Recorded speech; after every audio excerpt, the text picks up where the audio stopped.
sana siya agad at ibigay na lang sa iba ang katungkulan niya. Tayo ay hindi natatakot. Sabi ni John Vic Remulla, parang hindi Caviteño ito eh, sip-sip, na kapag sumigaw daw tayo ng Marcos resign, ay pwede tayong kasuhan. Tatakot ba kayo? Hindi! Sumigaw tayo! 1, 2, 3! Marcos resign! Marcos resign! Marcos resign! Marcos resign! Yan! Yan, Vic! Saksak mo sa bagang mo! Demanda mo kami lahat! Saan mo kami ilalagay na kulungan? Marami pa pong kalokohan itong gobyernong ito. Unang-una po dyan, yung ginto. Ama! Ano bang problema ng mga Marcos at napakahilig sa ginto?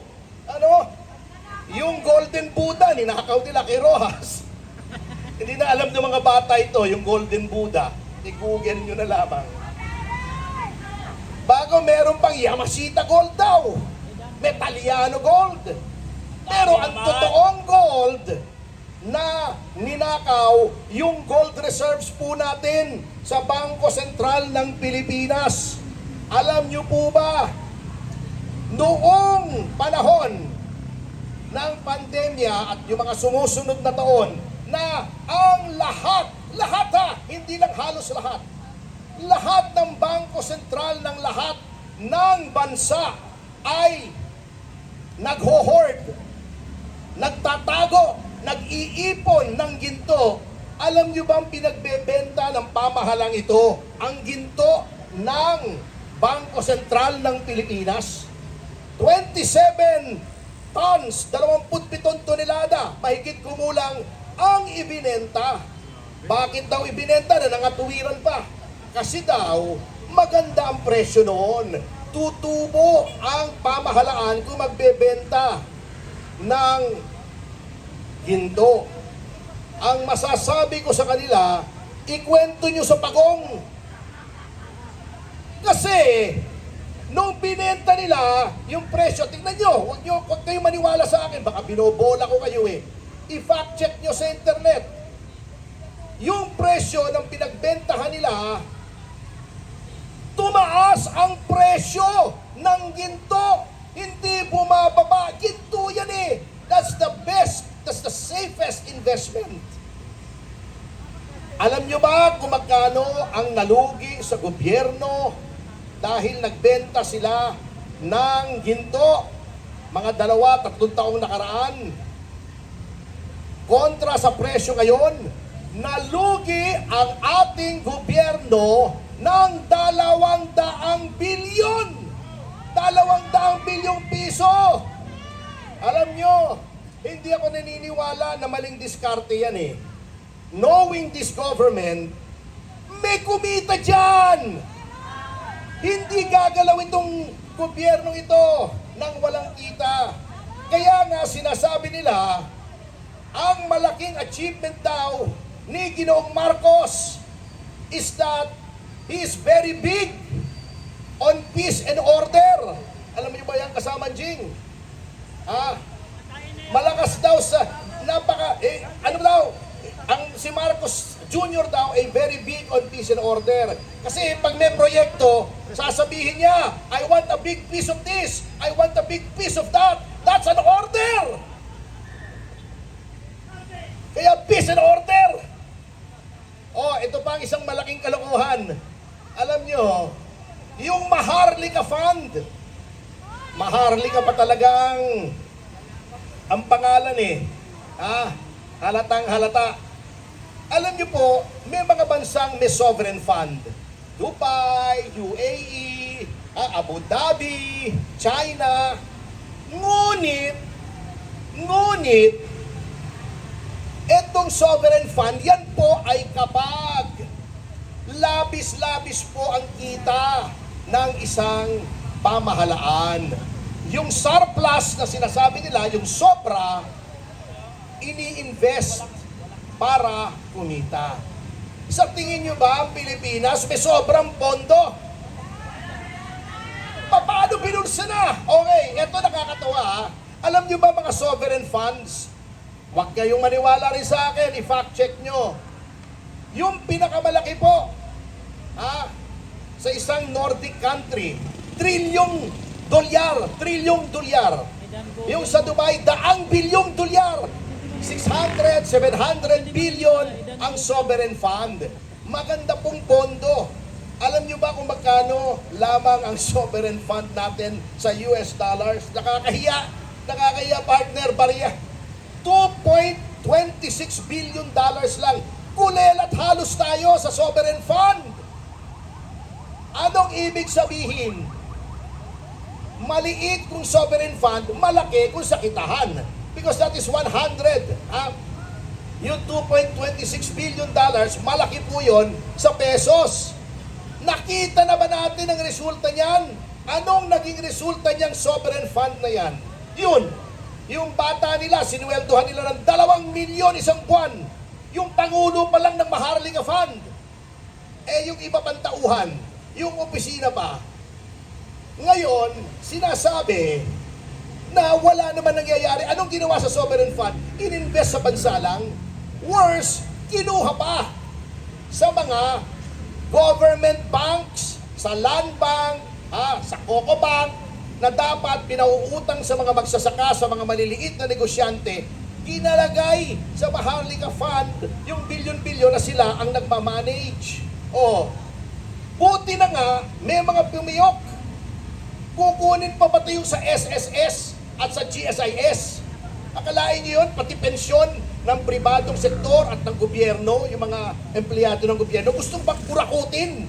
Buti may pumiyok. Yan po dalawang yan na hindi natin dapat balimutan kasi kasama sa flood control, nakikita niyo na po ang trend ng gobyernong ito na lahat ng kilos kailangan may kita, may kurakot, di ba? Grabe. Oo, kaya nga sabi, yung karamihan daw ng mga kongresista, mga kasamahan ni Ching at ni Mike, nag-iba na. Di ba si Gibo, naging Maltese. Di ba yung Maltese, aso yun? May aso akong Maltese Alam nyo, nag-iba na daw ng nasyonalidad. Mga Canadian, Kanadito, Canadian. Tama!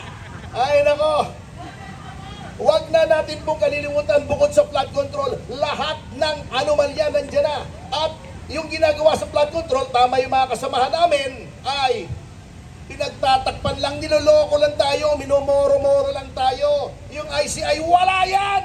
Tama! Meron ba namang independent commission? Laging buntot yung alter ego ng presidente, si Vince Dizon. Tama! Paano naging independent yan? Meron bang independent commission? Ang hihiram ng piskal sa DOJ? Niloloko lang tayo! Paano naging independent yan?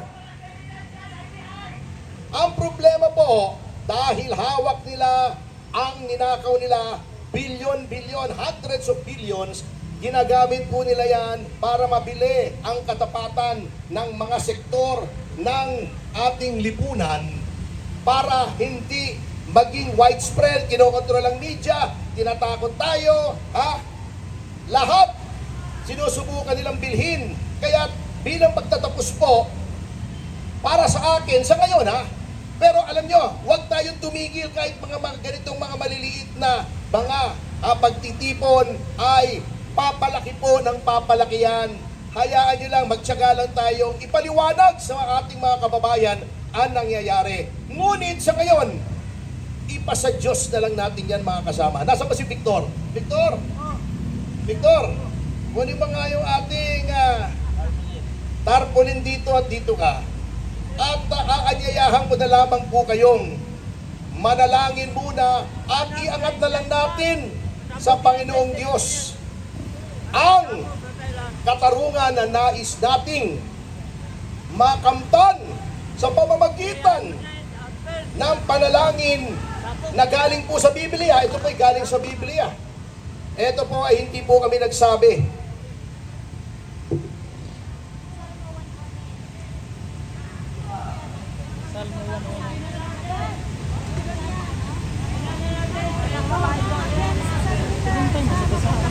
Ito po ay Salmo 109. Ito po ay panalangin ng isang inaapi sa Panginoong Diyos na siya ang magbigay ng hustisya. Ito po ang ating ipanalangin. Lahat tayo sabay-sabay, kada umaga, tanghali o gabi, kahit isang beses isang araw, ipanalangin po natin to. At ako'y nananalig na maririnig po ang ating panalangin. Ito po ang panalangin sa Salmo 109. O Diyos na aking pinapupurihan, tingin ninyo ang aking panawagan. Dahil ako'y pinagbibintangan ng mga sinungaling at masamang tao, nagsasalita sila ng kasinungalingan laban sa akin. Sinisiraan nila ako at sinusugod ng walang dahilan. Kahit nakikipagkaibigan ako sa kanila, ay kinakalaban pa rin nila ako. Ngunit ipinapanalangin ko pa rin sila. Sa kabutihang ginagawa ko sa kanila, masama ang iginaganti nila. At sa aking pag-ibig, ibinabalik nila'y galit. Sinasabi nila, maghanap tayo ng masamang tao na kakalaban sa kanya at magsampa ng kaso sa hukuman laban sa kanya. At kapag hinatulan na siya, lumabas sana na siya ay may kasalanan at ituring din na kasalanan ang kanyang mga panalangin. Mamatay na sana siya agad! At ibigay na lang sa iba ang katungkulan niya. At nang maulila ang kanyang mga anak at mabiyuda ang kanyang asawa, maging palaboy sana at mamalimos ang kanyang mga anak at palayasin sila kahit na sa kanilang ginibang tahanan. Kunin sana ng kanyang pinagkakautangan ng kanyang mga ari-arian at agawin ng dayuhan ang kanyang pinaghirapan. Wala sanang maawa sa kanya at sa mga naulila niyang mga anak. Kapag namatay na siya, mamatay sana ang kanyang mga angkan upang sila'y makalimutan na ng susunod na salinlahi. Huwag sanang patawarin at kalimutan ng Panginoon ang mga kasalanan ng kanyang mga magulang at mga ninuno at lubusan na sana silang makalimutan sa mundo. Hindi po ako nagsasabi niyan, hindi tayo nagsasabi niyan. Yan ang hilingin natin sa Panginoon upang tayo ay magkaroon ng katarungan. Maraming salamat po. God bless the Philippines.